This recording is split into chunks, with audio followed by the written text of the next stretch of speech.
Did I achieve my nerdy chic look I was going for, or do I just look like your grandmother? So, living alone. It's exciting, it's new, it's completely different. There's a ton of stuff when I moved out and finally lived on my own that I didn't even think about. It's all stuff that my parents had done for me growing up, or I lived in a dorm, or there was just communal spaces, so like, yeah, I did them, but it was like chipping in. It wasn't things that was just me all the time. When you move out on your own, you're gonna take on a lot more responsibility. Little things that you had done with your roommates or your parents had done for you, now all of that stuff is just on you. And some of it is just things I never would have thought of. My prime example when people ask what's the worst part about living alone is when you forgot to buy toilet paper and you run out, you can't just call to one of your roommates or to your parents and ask you to bring you some. You don't have any. You're out.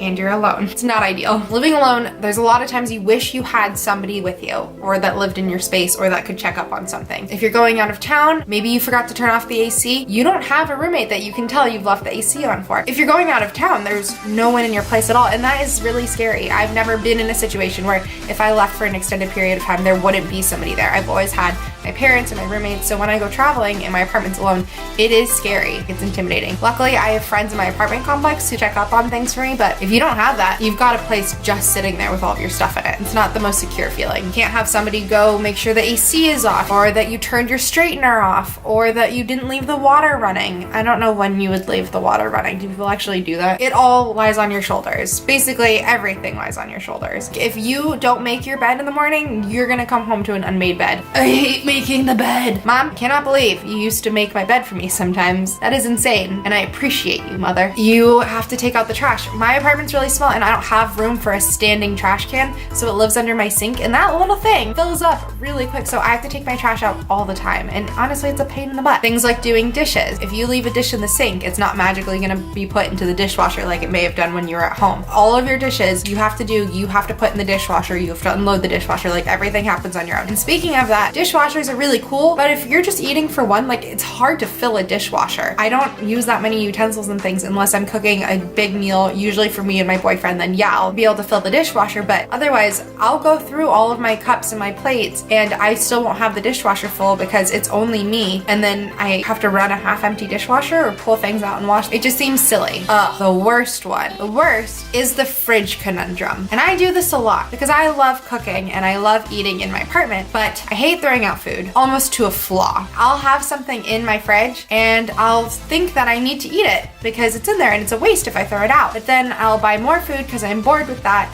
and I'll put the new food in front of the old food, and then the old food goes to the back and I don't remember it's there, and then by the time I realize there's something there, I can't even tell what it is. It's inedible and gone bad, and it's disgusting. The amount of times I've had to throw away rotted food because my fridge is just for me and I can't go through it enough is sad, and I hate it. And I'm trying to be better, but I hate throwing away food. I don't like wasting things. Minimalist lifestyle. Working on it. 2018, better me, less food waste. Oh, this is scary. Living alone can be scary, especially as a girl. My place is pretty safe. The neighborhood I'm in isn't really the safest, but I feel like my actual complex is really safe. But one night at 3 in the morning, somebody tried to open my front door, and it was really scary. They didn't like continuously try. It seemed like they just like tried the handle and push, and it didn't open because it was locked, thankfully, and then they moved on. But it was enough for me to wake up, and I was so scared. I don't think anyone was actually trying to like come in and rob me or do anything. I think probably somebody maybe got confused and went to the wrong door and realized when you're by yourself, you don't have anyone there to make sure you're okay. It's not like I'd run into my parents' room or go sleep in my roommate's bed, but like, you just don't have anyone there if you needed them. With all of these things I'm talking about, some of my biggest annoyances from living with roommates and whatnot are eliminated. If your roommate fills up the trash with all of their stuff and now it's full and they're not taking it out, like that's not an issue. At this point, it's all on your shoulders. It's only your trash. Like, you know you have to take it out. If your roommate eats your food, or if the roommate leaves all of their dishes in the sink. I get annoyed with myself now if I leave dishes in the sink because it's my fault and I'm being lazy, but it's not like I'm getting upset with somebody else because they're making my life harder. I'm making my life harder at this point. Or if your roommate uses up the end of the toilet paper and doesn't tell anyone, and so you don't buy any. Things like that don't happen anymore. Like, now everything's my own responsibility, and it is so many pros to it, but it's not always ideal. There's times where I wish I had somebody. One day, maybe one day, my boyfriend will live with me.